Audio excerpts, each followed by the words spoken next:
To enjoy a movie and its technical nuances, you don't have to be a great director. To have a palate for tasty food, you don't have to be a great cook.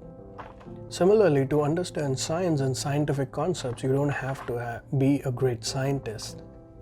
Concepts like astrophysics may sound tough to understand, but with a little bit of effort, we can discover a lot of details about our past, our present, and our future. Welcome to TELC. I'm your host, Karthik. This is the Education Series.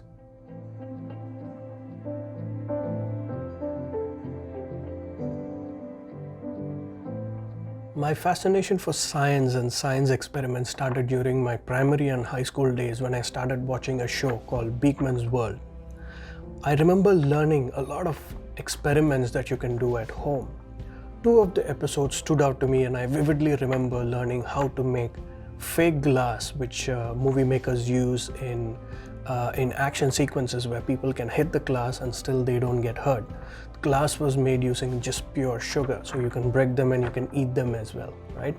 And there was another episode where I learned how to calculate how far a light is from you, from the source, when you're looking at, let's say, a fireworks, and you can calculate how far you are standing from the firework. So all these things were important factors in me developing an interest in science and knowing more. These discussions continued even in our school. I remember one day I was sitting with some of my friends and this question popped in my mind. What is the speed of electricity? At that time it sounded like a really stupid question. Can you really measure the speed of electricity? But later I found out that it was indeed a physically meaningful question. Though it's not a straightforward concept, it is still explainable. That is when I realized that you need equally good skills and knowledge to both answer a question and to ask meaningful questions. YouTube has been a revelation in my quest for learning more about science and space and astrophysics.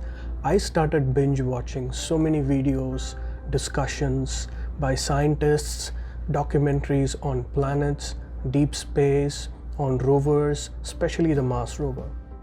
We watch those videos purely for entertainment purpose. But if you take a step back and think about the amount of effort that has gone into those space missions, the people who were behind it, how did they choose this as a career? Where did they start? Well, it all starts with basic science education. During your high school days, during your primary days, during your secondary days, and then choosing the right major at college or university level. All those scientists have had basic foundation in physics, chemistry, and mathematics. I understand the economics of becoming a scientist is really tough. I understand the peer pressure, the family pressure of choosing a safe career.